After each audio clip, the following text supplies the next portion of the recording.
Bismillahirrahmanirrahim. Assalamualaikum warahmatullahi wabarakatuh. Apa kabar anak-anak ibu kelas 8? Ya, mudah-mudahan semuanya sehat selalu dan selalu dalam lindungan Allah Subhanahu wa Ta'ala. Oke, hari ini kembali kita belajar matematika dengan materi fungsi, ya, atau istilah lainnya pemetaan.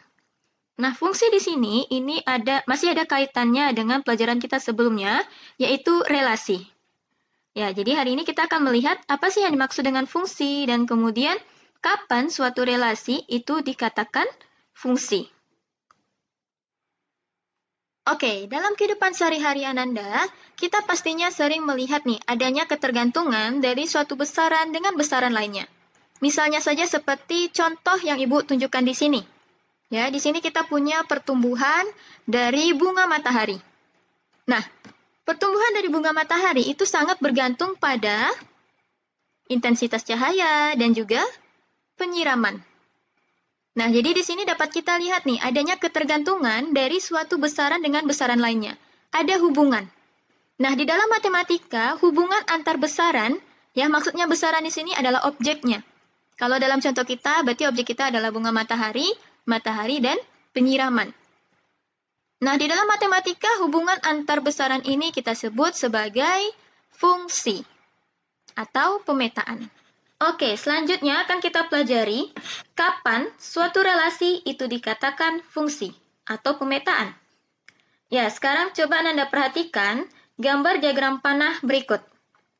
Nah, diagram panah ini menunjukkan relasi, yaitu anak dari, gitu ya.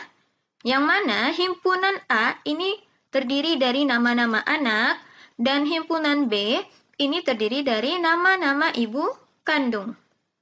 Maka relasi ini dapat kita artikan sebagai Dina, anak dari Bu Nia. Reza, anak dari Bu Nia. Andri, anak dari Bu Ida. Dan Irma, anak dari Bu Nina. Oke, gitu ya.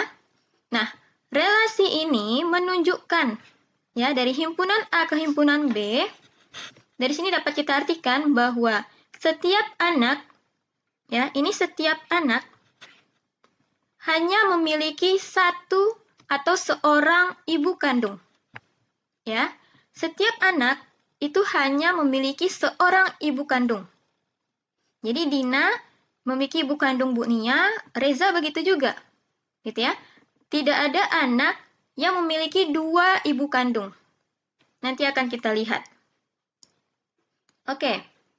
Nah, di sini dapat kita maknai suatu arti fungsi atau pemetaan bahwa fungsi itu adalah relasi khusus yang memasangkan setiap anggota di A, ya, memasangkan anggota di A tepat satu pada anggota B. Tepat satu. Jadi Dina tepat satu ke Bu Nia. Reza tepat satu ke Bu Nia. Andri tepat satu ke Bu Ida. Dan Irma tepat satu ke Bu Nina. Nah, apabila relasi ini memenuhi syarat ini, maka dapat kita katakan sebagai fungsi. Jadi gitu ya. Oke, jadi jelas ya kapan suatu relasi itu dikatakan fungsi. Nah, sekarang akan kita pelajari kapan sih suatu relasi itu dikatakan bukan fungsi. Oke, silakan Ananda perhatikan diagram panah berikut. Masih dengan menggunakan relasi yang sama. Ya. Nah, dari gambar relasi ini dapat kita artikan Dina anak kandung dari Bu Nia. Dina juga anak kandung dari Bu Wati. Nah, dari sini coba Ananda perhatikan, mungkin nggak ada satu anak yang memiliki dua ibu kandung? Ya, tidak mungkin ya. Ya, tidak mungkin hal itu terjadi. Seorang anak memiliki dua ibu kandung. Nah, hal ini menunjukkan bahwa ini tidak mungkin terjadi. Maka relasi ini dapat kita katakan sebagai bukan fungsi. Gitu ya. Selanjutnya, yang kedua, Reza. Reza ini dinyatakan di sini dia tidak memiliki pasangan di B, yang artinya Reza ini tidak memiliki ibu kandung. Nah, mungkin nggak seorang anak tidak memiliki ibu kandung?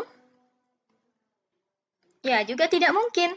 Ya, setiap anak itu memiliki ibu kandung.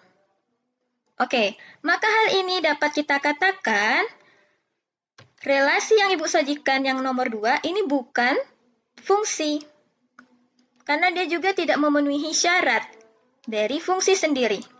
Yaitu setiap anggota A memiliki tepat 1 di B. Nah, dari sini dapat kita lihat bahwa himpunan A, si Dina, ya, Dina ini dia memiliki 2 pasangan. 2 pasang ke anggota B. Atau istilah lainnya, di himpunan A, ini anggotanya ada yang bercabang. Ya, jadi kalau Ananda lihat Dina ini, ya, panahnya ini bercabang. Maka hal ini dapat kita katakan bukan fungsi. Nah, itu adalah syarat yang pertama. Ya, anggota A memiliki lebih dari 1 pasangan di B. Atau istilah lainnya, bercabang. Yang kedua, kapan suatu relasi itu dikatakan bukan fungsi? Apabila ada anggota di A yang tidak memiliki pasangan. Misalnya saja seperti Reza tadi. Ya, maka hal ini dapat kita katakan relasi ini bukan fungsi. Oke, jadi selanjutnya apabila Ananda ya menemukan suatu relasi dengan kondisi di salah satu syarat ini, maka dapat kita katakan bahwa relasi tersebut bukan fungsi. Ya. Jadi, sudah jelas ya, kapan relasi tersebut dikatakan fungsi dan kapan relasi dikatakan bukan fungsi. Selanjutnya, kita akan bahas mengenai istilah atau beberapa penamaan dari fungsi. Ya, sebagai dasar dalam kita mempelajari fungsi. Oke, perhatikan diagram panah berikut. Apakah diagram panah berikut ini menunjukkan suatu fungsi? Ya, diagram relasi ini merupakan suatu fungsi. Kenapa? Karena setiap anggota di A, dia memiliki pasangan tepat 1 di B. Yang artinya anggota di A ini, pasangannya tidak lebih dari 1 atau bercabang.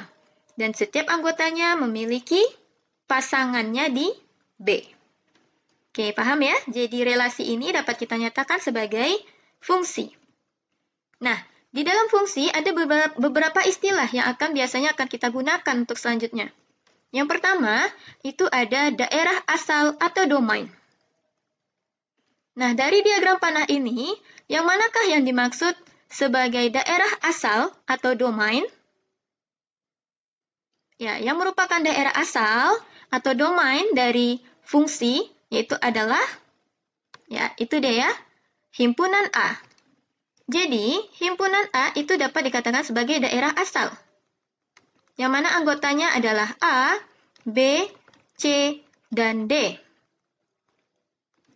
Oke, istilah kedua, ada namanya daerah kawan, atau kodomain. Nah, jadi kodomain, daerah kawan. Yang manakah yang maksud dengan daerah kawan? Ya, yaitu himpunan B. Jadi, seluruh anggota di B itu merupakan daerah kawan, yaitu 1, 2, 3, 4, dan 5. Nah, inilah daerah kawan. Ada lagi istilahnya, yaitu daerah hasil atau range. Nah, jadi daerah hasil. Apakah yang maksud dengan daerah hasil? Daerah hasil sendiri, itu adalah himpunan anggota-anggota di B. Nah, jadi anggota di B, yang mana dia mempunyai pasangannya di A. Atau Ananda perhatikan saja garis-garis berikut gitu ya. Nah, yang manakah yang anggota B ini yang memiliki pasangannya di A? Oke, siapa saja? Yaitu 1, 3, 4, dan 5. Nah, inilah yang maksud dengan daerah hasil. 2 tidak termasuk daerah hasil. Kenapa? Karena dia tidak memiliki pasangannya di A. Oke, paham ya? Oke, Ananda, untuk pertemuan hari ini cukup sampai di sini. Ya, sampai jumpa di pertemuan selanjutnya masih berkenaan dengan fungsi. Oke, Ibu tutup pertemuan kita hari ini dengan membaca hamdalah. Alhamdulillahirabbil alamin. Ya, assalamualaikum warahmatullahi wabarakatuh.